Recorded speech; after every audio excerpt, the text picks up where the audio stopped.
소개를 해드리겠습니다. 2006년 울산문학 시민상 받으시면서 아동문학 작가로 활동하고 계십니다.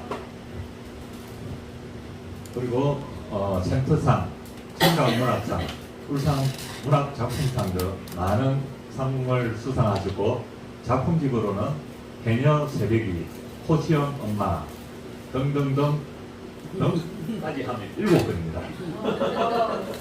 네, 우리 최봉 선생님을 소개해드리겠습니다. 큰 박수 가져주십시오.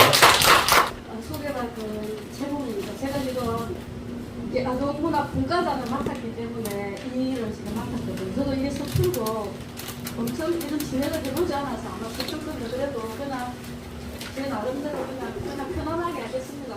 이 선생님 잘 아는 분이기도 하고 그냥 써주는 점은 좀 생각하겠습니다. 대본대로 하겠습니다.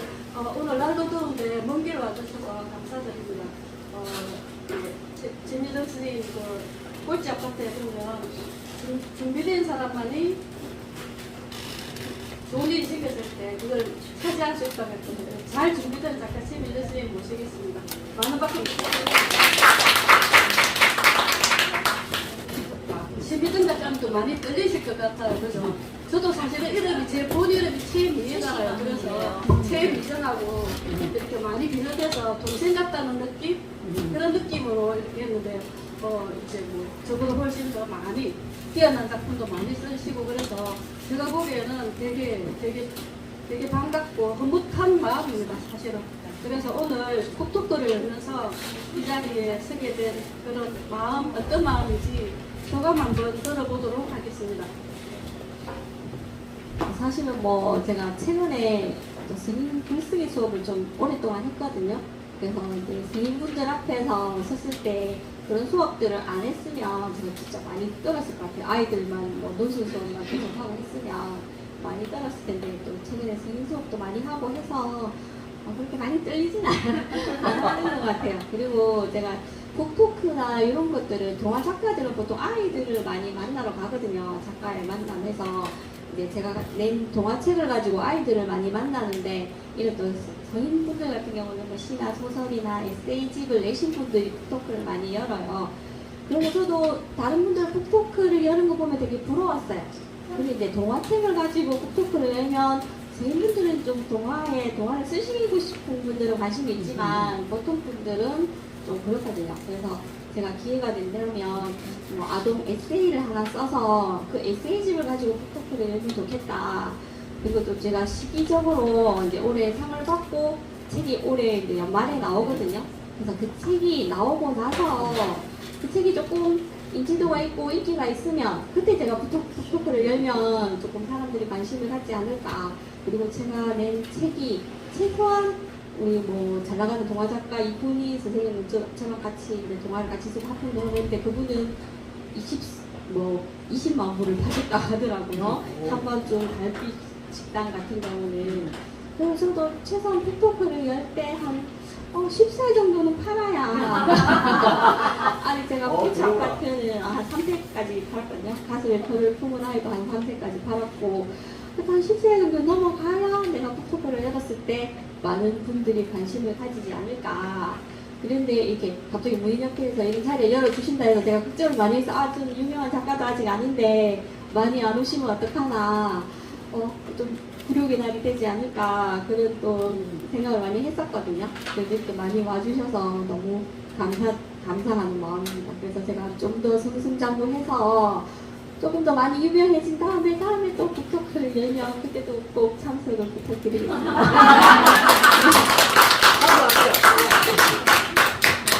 네, 재미정 선생님 작품이 나와서 10세까지 찍고 20만 부가 팔리게 될 저도 그렇게 응원하겠습니다. 네, 그 다음으로는 그동안 동화 작가로 어떤 활동을 했는지 좀 소개해 주시면 감사하겠습니다. 제가 PPT를 영상을 만들어 왔거든요. 그래서 영상을 보면서 제가 조금 설명을 드리면 좋을 것 같아요. 아니, 앞에. 불을 좀 끄는. 네, 불을 좀.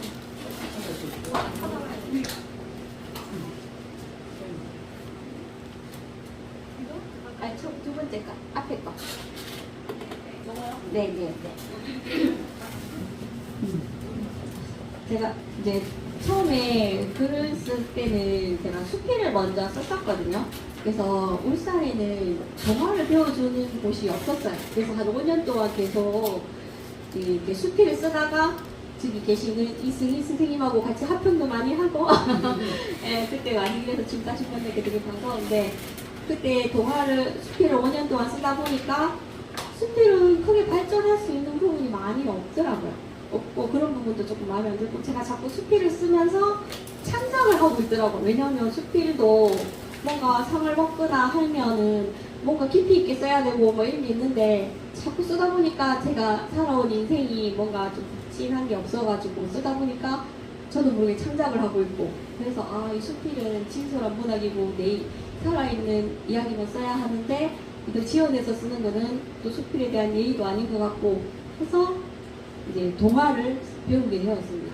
그래서 동화를 배우고 이제 6개월 만에 그 부산 아동문화 시민상 모집을 하더라고요. 근데 거기는 2편을 내야 하는데 이렇게 2편 다 최종에 올라가서 제가 시민상을 6개월 만에 받았습니다. 그래서 근데 이제 6개월 만에 받으니까 주변에서 뭐 그렇게 빨리 받노 대단하다 이런 소리 되게 많이 들어서 저는 진짜 제가 대단한 줄 알았어요. 6개월 만에 동화를 다 썼으니까 뭔가 뭐 되겠다 싶었는데 5년 동안 뭐 이루는 게 없었어요. 책 내면 다 출판사에서 녹음해가지고 공모전에 넣으면 다 떨어지고 근데 옆에 분들은 막 책도 잘 내고 상도 막 받으시는데 저는 해도 안 되는 거예요. 계속 그래서 공모전에 계속 도전을 했는데 안 돼서 5년 지나서 2018년도에 우리 뭐 책 내기에 좋은 제도가 있죠. 문화재단 창작지원금 받는 거. 그래서 문화재단 창작지원금을 받고 첫 책을 냈습니다. 바퀴벌레 뚝딱지라는 첫 책을 내서 근데 그때부터는 책 내기가 되게 수월했어요. 출판사에 보내면 오케이 해가지고 다 책을 내주시더라고요. 그러다 보니까 공모전에 냈던 게 떨어지면 그냥 책을 냈어요. 그리고 책이 점점 쌓이겠죠. 근데 계속 책만 내가지고 뭐 별로 그냥 정말 책만 많이 내서 뭐 하겠어요. 그죠? 그래서 아 이거는 책은 별로 많이 내도 별로라서 저는 이제 공모전을 계속 도전을 했어요. 근데 제가 좀 안타깝게 생각하는 거는 우리 이제 동화도 서울 집중화가 되어 있어요. 그래서 창작 교실들이 대부분 서울에 다 있거든요. 그래서 서울에 있는 우리 유명한 파주 출판 도시에 있는 뭐 잘 아시는 문학동맹이 창빈이 좀 유명한 출판사들은 지방 작가한테는 크게 문을 안 열어줘요. 왜냐하면 서울에 있는 창작 교실에서 거기서 글을 배워서 거기 있는 그 스승님들이 출판사랑 다 연결을 해주면 거기서 다 책을 낼 수가 있거든요.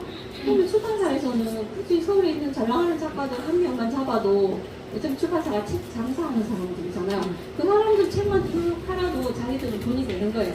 굳이 지방 작가들한테 눈을 돌려서 모험을 걸지 않아요. 그죠? 왜냐면은 다른 수필이나 소설에 비해서 동화는 책을 내려면 그림이 들어가야 되기 때문에 제작비가 되게 많이 들거든요. 그래서 굳이 지방 작가한테 크게 모험을 하지 않고 그래서 이제 제가 이제 글을 막 내다 보면은 출판사에서 정말 무시 아닌 무시를 조금 많이 당할 때가 있어요. 선생님들도 원고 청탁을 하면 지방 작가들 글은 거의 안 읽어요. 솔직히 안 읽고 최소한 그래도 아로코나 좀 받고 하면 이 사람들이 관심을 가져요. 그래서 그런 부분이 되게 안타까워서 저는 항상 생각한 게 공모전에 일단은 상을 받아야겠다 생각을 항상 가지고 있어요. 많은 선생님들도 혹시라도 글을 쓰시면 좀 그런 마음을 가지셔야 돼요. 서울 작가들하고 경쟁을 하기 위해서는 공모전에 내서 어쨌든 상을 받는 게 자기를 키울 수 있는 그거거든요. 그래서 이제 그리고 좀 더 안타까운 거는 울산은 그래도 광역시인데 동화를 쓰는 인구가 진짜 적어요. 많지가 않아요. 왜냐 부산에 비해서 부산에는 거의 뭐 평균 이상씩 글을 쓰시고 있거든요. 근데 진짜 울산은 광역시인데도 불구하고 동화 인구가 적어서 좀 동화를 좀 많이 쓰셨으면 좋겠어요. 어떤 계기가 되고 방법이 되면은. 그래서 근데 최근에는 이제 제가 만났던 분들 중에는 동화를 한번 써보고 싶다, 동화책을 내고 싶다는 분들이 되게 많더라고요. 그런데 이제 동화를 배워줄 수 있는 것이 요즘 좋은 게 온라인으로 또 많이 배워주거든요. 내가 배우려는 마음만 있으면 온라인 강의도 충분히 줌으로 가능하기 때문에 좀 모두 조금 돈 투자 안 하고 되는 거 없거든요. 그러니까 조금 동화를 쓰시고 싶은 마음이 있으시면은 배우세요. 배워서 끊임없이 도전을 한번 해보셨으면 좋겠어요. 그래서 이제 최근에 제가 이제 그래도 한 10년 동안 글을 쓰다 보니까 이제 아르코를 연속으로 3년 정도 받으니까 이제 조금 자신감이 생기더라고요. 그래서 아르코도 되게 힘들잖아요. 지금 몇백 명 중에서 뽑히는 거니까. 그래서 아르코를 3연속 받고 나니까 이제는 아 내가 어느 정도의 실력이 됐구나, 실력이 조금 쌓였구나라는 자신감이 생기면서 이제 뭐 큰 상을 받긴 했지만은 이런 문학상을 이렇게 잘 살펴보시면 뭐 4개씩 5개씩 받은 사람도 많아요.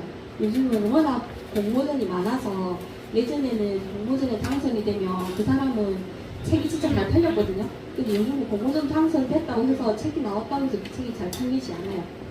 그래서 이제 그런 부분들이 있고 이제 제가 또 최근에 또 정말로 이제 그 글을 쓰면서 정말로 갖고 싶었던 책이 우리 선생님들도 뭐 공모전 많이 도전하시겠지만 공모전 수상 작품집이 최고로 많이 갖고 싶었어요.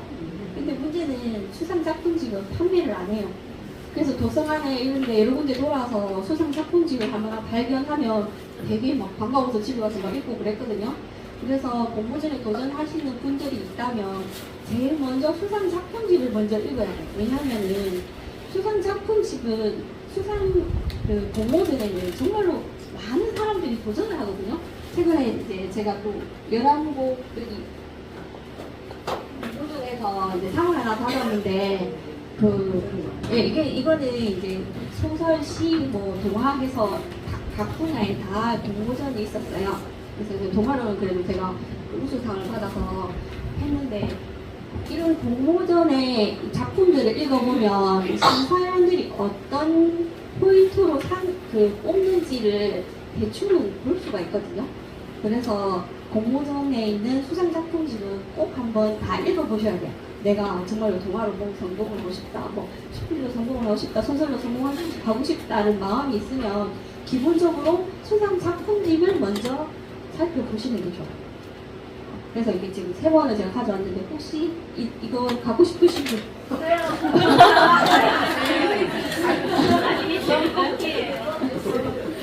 이거 어떻게 해야 돼요? 너무 많으신데요? 어떻게 해야 돼요? 가위바위보. 이거는 근데 이거는 기성 문인하고 일반 그 분들 다 같이 이거 하신 거라서 이렇게 소설 1등 받으신 분들 10분에 당선된 분이시더라고요. 그래서 읽어보시면 이게 500몇 분 정도 응모를 하셨대요.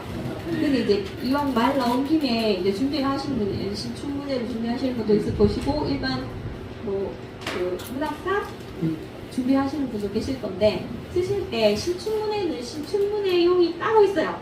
따로 그 약간의 그 기술적인 부분들, 심사위원들이 원하는 그런 부분이 있어. 그걸 집중적으로 분석해서 공부를 하셔야 되고 이런 이게 경주 남산의 열왕곡 말부처님 바로 모시기가 있거든요. 5cm 기도어 인동주는 이거는 불교의 어떤 영혼이 담긴 그런 이거는 거기에 맞게끔 써주셔야 돼요. 그래서 여기에 이제 제 작품 같은 경우도 되게 정말로 좀 힘들어 썼기 때문에 작품이 괜찮아요. 그래서 너무 많아가지고 어떻게 되는지 생각도 못해요.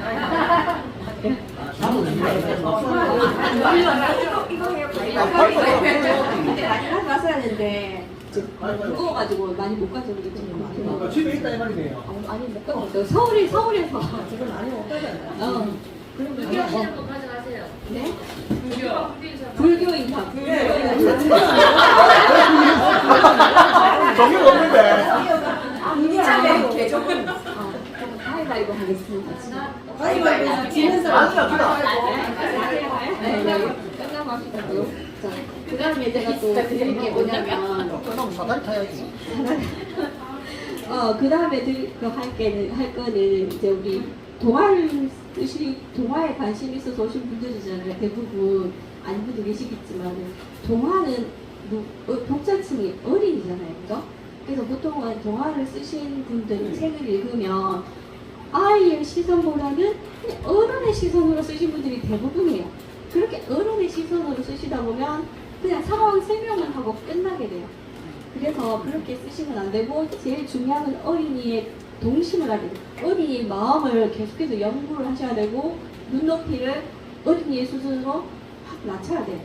그래서 그때 필요한 게 어린이라는 책이 떠 있어요. 여기도 제 글이 실려 있습니다. 그죠? 여기 보면은 부산에는 정말 좋은 게 어린이 문해를 만들어서 어린이 글짓기 대회를 만들어요. 그래서 이렇게 책을 연 2번 내거든요. 그래서 울산에도 이런 게 있었으면 좋겠어요. 그래서 어떤 좀 기업체 후원 좀 하셔가지고 회사님 하시면 되겠네. 저거는 MBC 문화가 한국에서요. 부산 MBC에서 하는. 알겠습니다. 부산 KBS 아, 이야기 하다 보니까 아마 이렇게 됐는데 제가 또 기억이 안 날까 싶어서 제작비가 얼마나 드는데. 예, 제작비가 설마 더 이런 거는 좀 하셔야 될 것 같아요. 저 아시는 이것도 나중에 나눠드리도록 하겠습니다. 자, 그래서 자기소개는 이 정도로 하고 그다음에 한번 일단 잘 들었습니다. 동화를 쓰시려면, 소설을 쓰시려면 수상 작품집을 꼼꼼하게 읽어야 됩니다. 저도 잘 읽으면서 읽고 수상을 해보도록 하겠습니다. 그동안에 7권의 책을 출간했다고 들었는데 어떤 책인지 소개 부탁드립니다. 그 다음에 제가 이제 첫 번째 낸 책이 바퀴벌레 뒷딱지거든요. 그래서 오늘 주제로 소개할 책은 꼴찌 아파트예요. 그래서 꼴찌 아파트 경우는 저한테 되게 의미 있는 책인 이유가 이제 울산 문화재단 지원금을 받아서 일단은 책을 냈고요. 그 다음에 문학 나눔에 선정이 됐어요. 그 다음에 이제 행복한 아침 독서로 선정이 되고 KBS 한국어 능력 시험 선정 도서로 사과만을 한 책이거든요. 그러다 보니까는 3세까지 찍고 했는데 그래서 제가 이제 조금 저는 다양하게 글을 썼던 것 같아요. 일반 생활동화, 그 다음에 뭐 SF, 판타지 동화, 역사 동화 이렇게 다양하게 썼는데 이제 동화에는 또 분야가 많거든요. 거기에 대해서 SF 동화도 있고 생태 동화도 있고 환경 동화가 있어요. 근데 요즘은 책이 잘 팔리는 책들이 뭘까요? 왜냐하면 어린이 책은 SF 환경. 잘하시네. 예. 요즘은 환경동화, 생태동화를 쓰시면 돈이 돼요.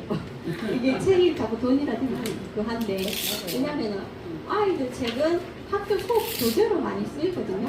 그러니까, 그래서 선생님들이 만약에 동화를 쓰신다 하면은 환경동화나 생태동화를 좀 연구를 하셔가지고, 아니면 SF 동화. 근데 SF 동화는 과학적인 지식이 조금 있어야 돼요. 우리 울산에 또 유명한 김초엽 씨 있잖아요. 그분이 과학적 지식이 워낙 많다 보니까 대작을 썼잖아요. 그죠? 그래서 동화도 쓰시면 돼요. 내가 조금 과학 공부를 잘했어. 아니면 생태 쪽으로 좀 많이 알고 있어. 환경 쪽으로 좀 많이 알고 있어. 하면 그런 분야로 한번 써보셔도 조금 미래가 밝거든요. 왜냐하면 생활 동화보다는. 그래서 이제 제가 또 주로 최근에는 역사 동화를 또 많이 썼는데 보니까 주변에 또 역사 동화를 써보고 싶다는 분들이 되게 많더라고요. 그죠? 네. 혹시 뭐 역사 동화에 대해서 궁금한 거 있으세요? 사이사이 질문도 받겠습니다. 없습니다. 그래서 역사 동화는 중요한 게 소재예요, 소재.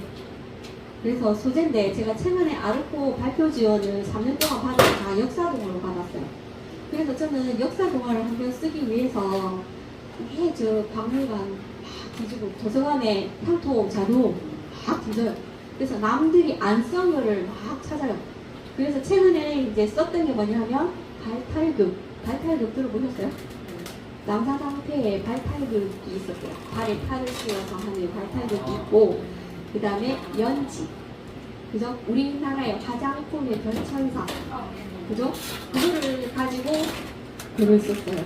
그 다음에 또 갓신, 우리가 그런 것도 궁금하더라고요. 우리가 옛날에는 어떤 신발을 신고 어떻게 변했을까? 그래서 저는 뭐 집신 신다가 그 다음에 가죽신, 갓신 신다가 일제시대 넘어와서 구두가 들어오면서 이렇게 새로운 이렇게 세상이 이렇게 변하면 쇠퇴하는 것들이 있잖아요, 그죠? 그럼 쇠퇴하는 그 사람들의 삶은 힘들겠죠, 그죠? 새로운 거에 밀려나야 되니까. 그래서 그런 부분들은 좀 찾아서 써서 제가 또 좋은 결과를 얻었던 것 같아요. 그래서 그런 부분들이 있었습니다. 또 다음.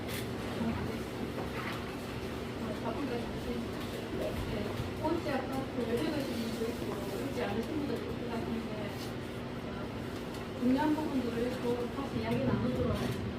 이번에 송진혜 선생님께서 계획을 좀 감독해 주시겠습니다. 부탁드립니다.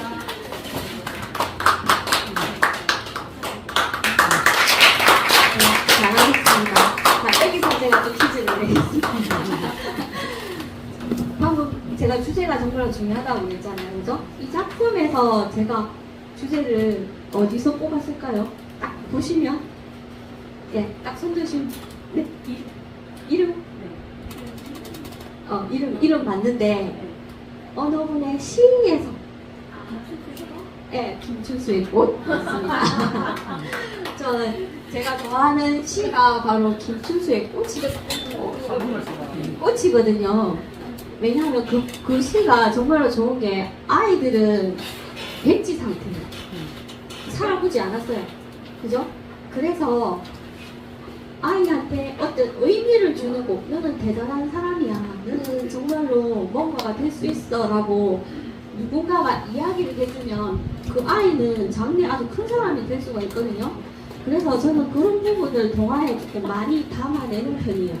그래서 여기 주인공도 움막에서 사는 이름 없는 아이예요. 그때는 움막에 뭐 그지촌에 이름을 제대로 지어줬겠어요. 그래서 뭐 다 개똥이, 아무개 뭐 이랬는데 이 아이가 글을 배우고 싶었는데 어떤 분한테 이름을 받아요. 형우라고.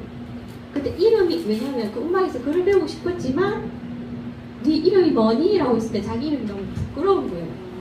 그죠? 그래서 제가 저기 움막에서 저기 이제 양학인가? 거기 들어가서 공부를 하려면 이 아이가 정말로 가져야 하는 게 바로 이름이었거든요. 그걸 알고 이 신사가 이름을 줘요. 그래서 그 이름을 가지고 그 아이가 거기 가서 공부를 하면서 이제 세상에 대해서 배우는 거거든요. 그래서 동화에서 정말로 중요한 게 아이의 성장을 담아낼 수 있어야 되거든요. 근데 보통 보면 동화를 쓰시는 분들 대충 보면 아이의 시선으로 아이의 성장을 담아내지 못하고 어른의 시선으로 상황만 봐 설명하다 끝나는 동화들이 되게 많아요. 그죠? 그래서 얘를 제가 그 아이의 시선을 가져야 한다라고 이제 하면 잘 감이 안 오시잖아요. 그래서 제가 예를 한번 들어보면은 어떤 아이가 있어요. 근데 아빠와 어떤 이웃이 싸워요. 그럼 아이는 부모님이 싸우면은 되게 겁나거든요. 두렵고 그 싸움이 어떻게 흘러갈지 모르니까. 그렇지만 두 사람이 티격태격 싸울 때 아이는 또 판단력이 있으니까 가만히 들어보죠. 누가 더 잘못했나. 근데 가만히 들어보니까 자기 아빠가 잘못했어. 자기 아빠가 잘못하고도 아빠 목소리가 크다 보니까 저 이웃이 말려들더라고요. 결국에는 아빠 목소리 큰 아빠가 이겼어요. 그 아저씨가 그냥 에이 하면서 가버렸어요. 결국 아이 눈에 보기에 누가 이긴 거예요? 아빠가 이겼어요. 왜냐면 아빠가 잘못하고도 아빠가 이긴 거예요. 그럼 아이는 어떻게 판단할까요? 분명히 아빠가 잘못했는데 아빠가 이기네? 아, 세상은 저렇게 살아야 되나 보다. 왜냐하면 아이는 모르니까. 왜냐면 부모의 처음에 초등학교 때는 부모한테서 그대로 배우는 거예요. 그죠? 근데 그 아이가 다음날 학교를 가요. 그래서 친구랑 또 막 그런 일이 벌어져요. 근데 내가 잘못을 했는데 이제는 아빠한테 배운 게 그거니까 나도 큰 소리 쳐야 돼. 그래서 막 강하게 큰 소리 치다가 결국에 내가 이겼어요. 즐겁죠? 하지만 그때 누가 들어와요? 선생님이 들어오시는 거죠. 그래서 너희들 왜 싸웠니? 하니까 어떻게 해요? 자초정에 들어보니까 본인이 잘못했거든. 한 달 동안 화장실 청소 네 번 혼자 다 해. 결국에는 어떻게 했어요? 아빠가 하는 대로 따라 했다가 오히려 더 망해버린 거죠. 그때 아이는 생각을 하는 거야. 아빠가 사는 삶이 정답은 아니었구나. 아빠 따라해서 잘못되는 경우도 있구나. 그게 아이의 시선이에요. 근데 그 아이의 시선에 대한 연구 없이 어른의 시각으로 그 글을 쓰게 되면 상황만 설명하고 끝나는 거예요. 이웃하고 싸웠다. 아이는 옆에서 지켜보는 제3자. 그래서 제일 중요한 건 아이를 제3자로 놔두면 안 돼요. 철저하게 아이의 시선으로 글을 쓰시려면은 우리는 어른이잖아요. 그죠? 다 겪어봤고 문제가 생겼을 때 어떻게 해결해야 되는지를 다 알고 있어요. 그렇지만 아이는 그런 것들을 경험하지 않았기 때문에 옆으로 듣고 보고 하는 거에 하면서 차츰차츰 성장해가는 거거든요. 그래서 동화를 쓰신다고 생각을 하시면 그 부분을 절대로 놓치시면 안 돼요. 그래서 그런 부분을 하셔야 되고, 이제 역사 동화 같은 경우는 장편을 쓰실 때 동화는 특히나 이렇게 책을 막 주신 분들 보면 앞부분 1챕터, 2챕터, 3챕터까지는 와 할 정도로 정말로 잘 쓰세요. 와 정말 좋다. 하지만 끝에 가면 끝에 갈수록 풍선에 바람 빠지듯이 잘 빠지는 분위기 70%예요. 그죠? 그거는 뭐 때문에 문제냐 하면 구성을 잡지 않아서 그래요. 일단은 주제는 잘 뽑아놓고 나름대로 구성을 잡아야 되거든요. 그러면 1챕터에 뭘 쓰고 2챕터에 뭘 쓰고 최소한 마지막에 뭔가 한 방이 있어야 돼요. 그걸 준비를 해야 돼요, 미리. 그걸 잘한 사람이 조앤 롤링이에요. 해리포터를 보시면 해리포터 1권에 보시면 1권을 쭉 보시면 처음에 뭐 그 삼촌집에 있는 거 별로 재미없어요.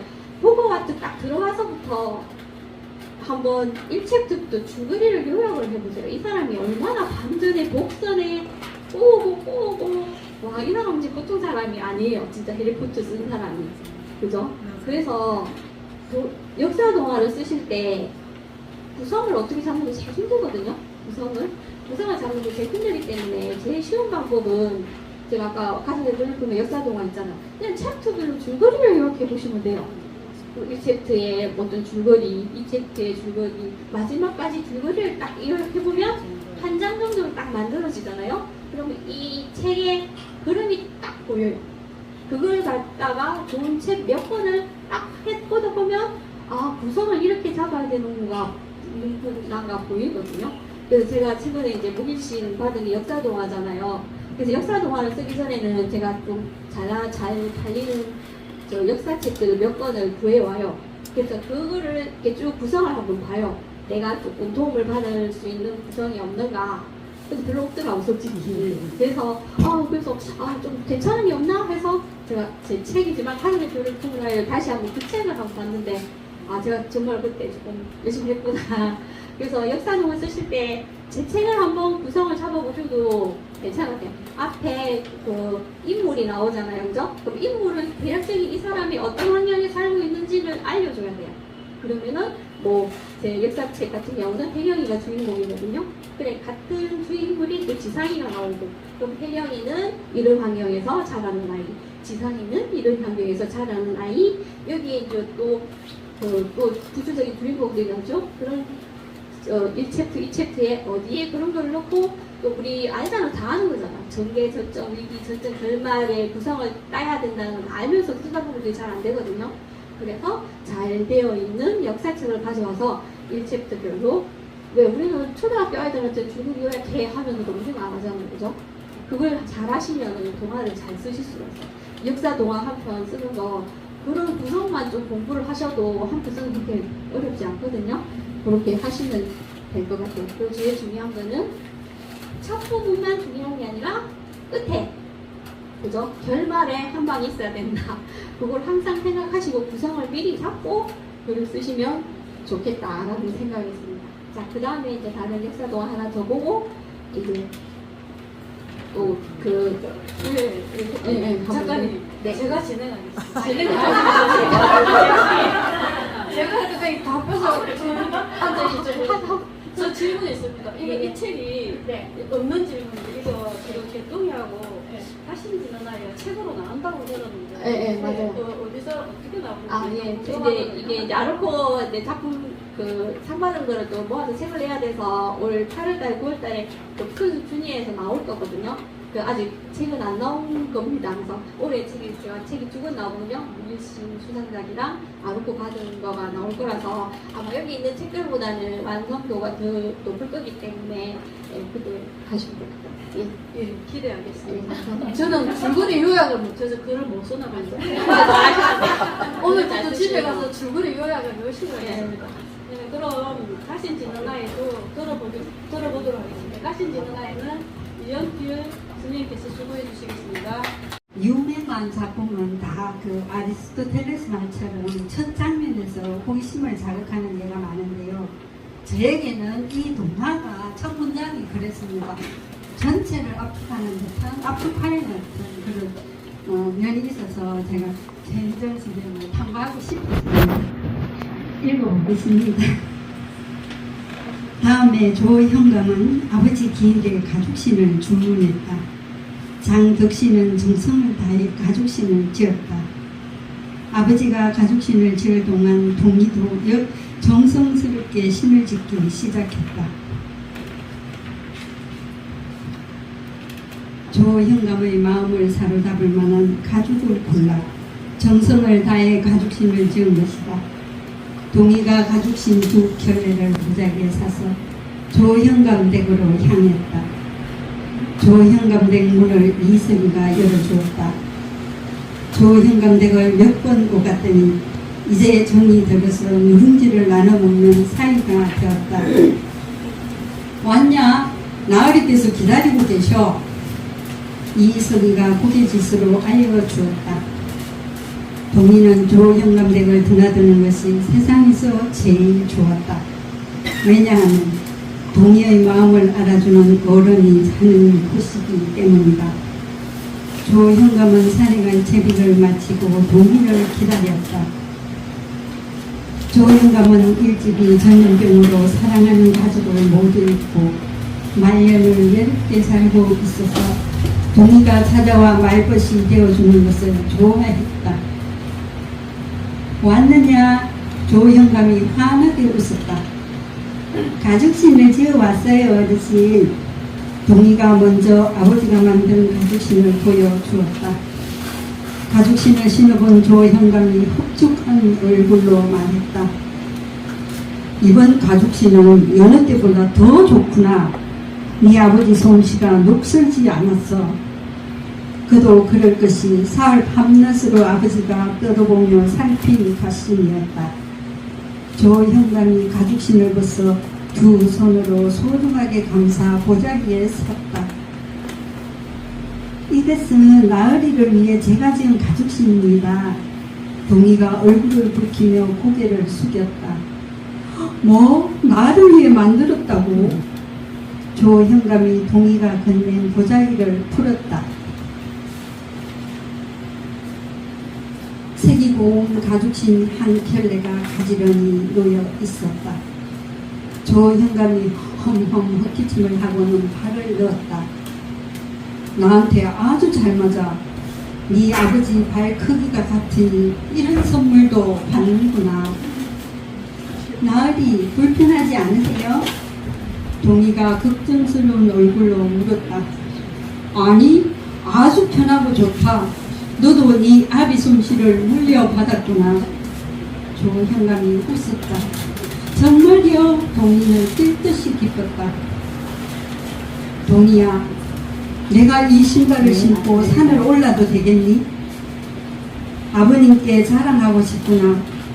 나도 아름다운 신을 신었으니 바른 길을 걸을 수 있게 되었다고 말이다.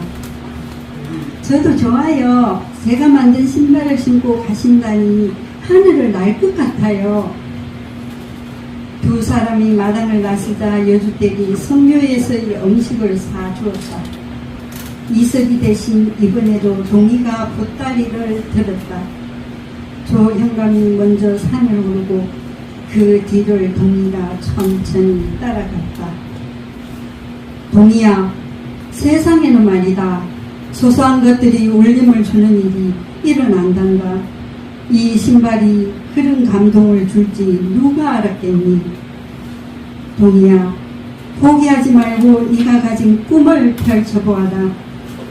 세상은 넓고 네 솜씨를 알아주니 또한 많단다. 네, 저도 같은 생각이에요, 어르신.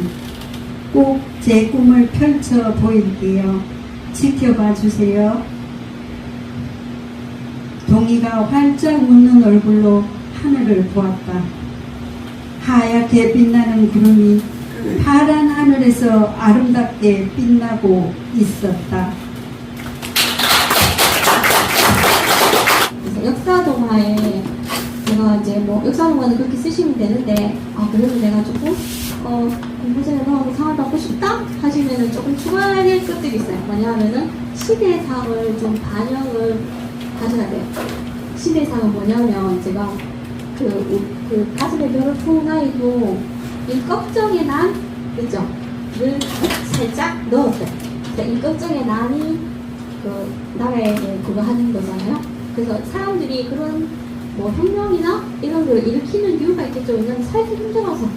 그죠? 우리도 지금 살기 좋은 세상인가요? 그죠? 우리도 살기 힘들 수도 있어요. 그죠?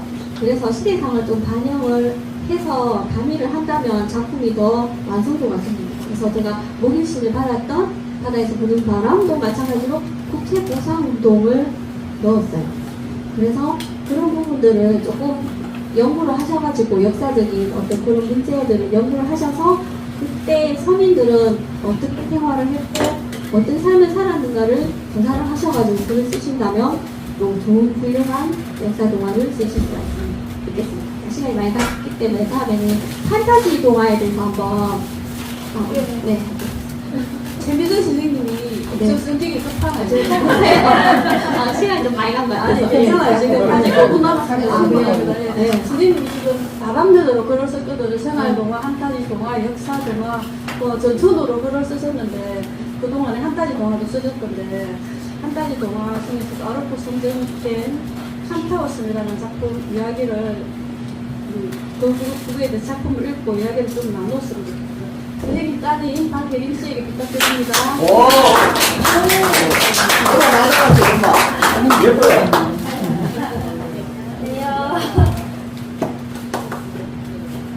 저는 최미정 작가님의 첫째 딸 예림이라고 합니다. 열심히 하는 너구를 제일 많이 디스하고 어디서 주편을 가서 그 100매짜리 썼는데 뭐 또 말 뭐 안 될 때가 있다 해서 다 갈아엎었습니다.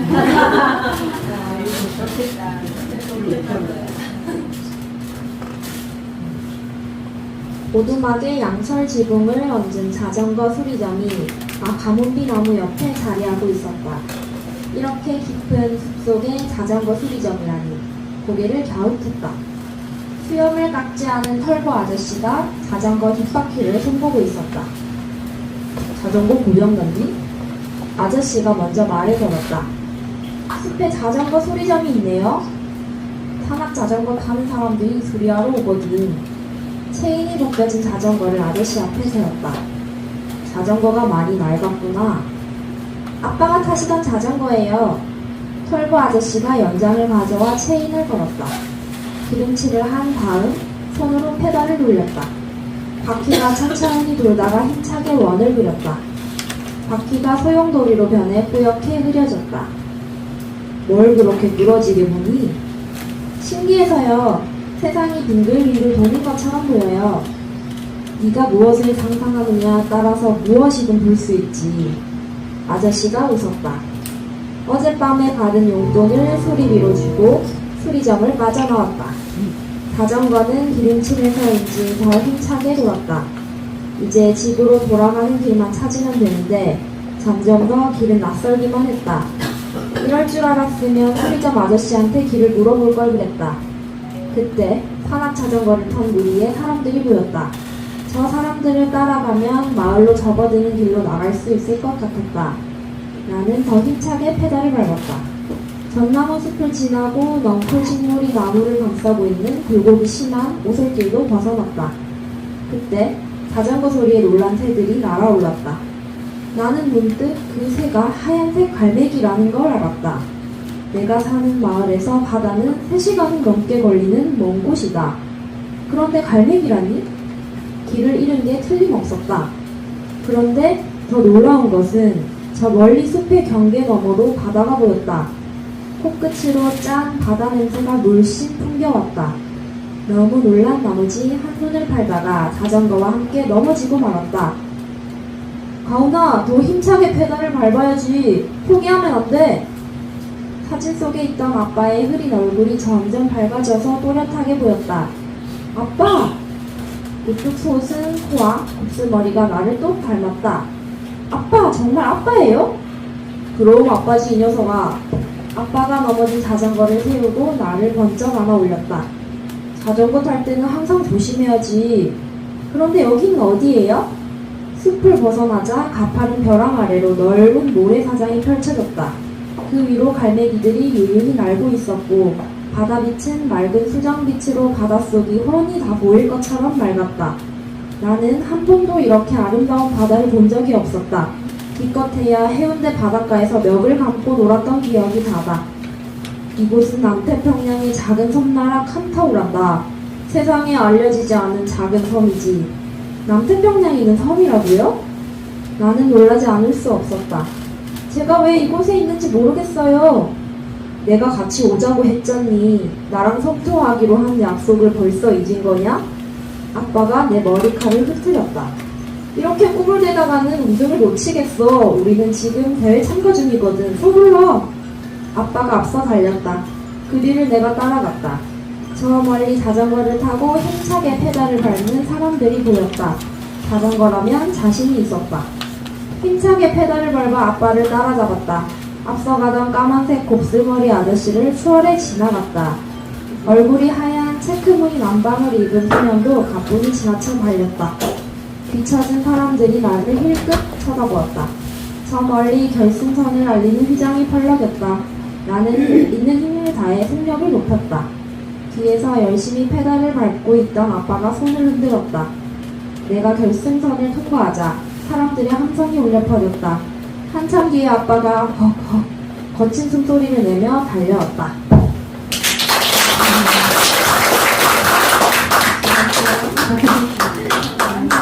요즘은 판타지가 대세를 알고 있죠, 그죠? 판타지가 잘 팔리고 아이들이 좋아합니다. 그래서 제가 판타지를 넣은 이유는 최근에 이제 이집 판타지 잘 팔리는 책 있죠. 그래서 원고 책판이도 왔더라고요.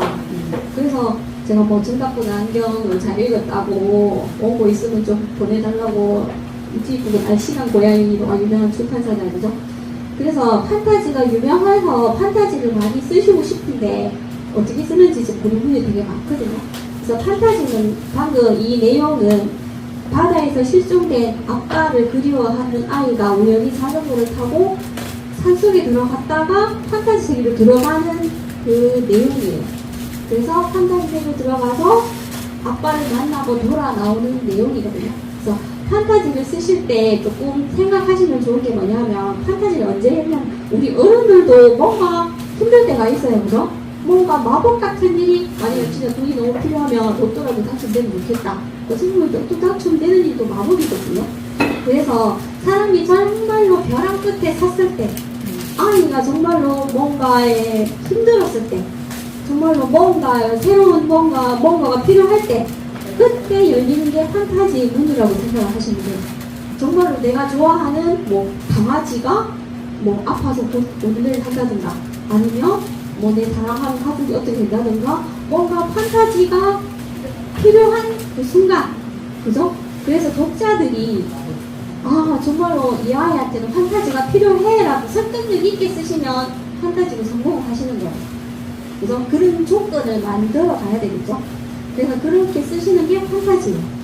그 대신에 갑자기 뭐 나는 행복하고 즐거운데 판타지 갑자기 특정 인물이 나온다 이런 말도 안 되는다는 말도 안 되거든요. 그렇게 하시면 안 되고 어떤 이 아이에게 벼랑 끝으로 끝까지 몰아서 절망적인 마음이 들게 한 다음에 판타지를 딱 열어버리면 독자들은 설득이 되는 거예요. 그게 판타지 동화라고 생각하시면 되고 또 다른 판타지는 아예 조인 롤링처럼 새로운 판타지 세계를 하나 만들어버리는 거예요. 그러면은 세계를 하나 만들어버리면 거기 세계에다가 또 우리도 우리 법과 질서가 있고 여러 가지 뭐 많잖아요. 거기에 새로운 법과 질서, 규칙들을 새롭게 하나 만들어버리는 거예요. 만들어버리는데 문제는 우리가 살고 있는 이 세계의 법과 규칙을 그대로 갖다 쓰면 재미가 없어요. 거기는 전혀 의외의 우리는 그래서 의외의 어떤 규칙을 새로 만들어서 호그와트 가보면은 그럼 이상한 우리 현실 세계가 전혀 동떨어진 그런 규칙들을 막 다 새롭게 만들었잖아요. 그래서 그런 거를 새로 만들어서 하나의 판타지 세계를 새로 창조하면은 되는데 문제는 이제 그렇게 작품을 써서 어디 공모전을 내잖아요. 그죠? 근데 아직까지는 우리나라의 어떤 심사를 하시는 분들이 약간 연배가 있으신 분들이에요. 그래서 그분들은 설득시킬 수 있나 없나가 중요하거든요. 그래서 저도 판타지가 정말 대세라서 판타지 정말 되게 많이 썼는데 그런 병이 좀 부딪히더라고요. 아직 내 상상에 막 썼던 거를 말도 안 되네 하고 하시는 분들이 있기 때문에 판타지는 정말로 조금 내가 정말로 자신 있지 않으면 근데 이제 도전을 안 하시면 좋은데 판타지를 주로 원하는 출판사들이 있어요. 아까 제가 여기서 책상을 했던 이시북이라든지 미술동 하우스, 시공주경 이런 데는 오히려 그런 작품들을 선호하는 그런 출판사가 있어요.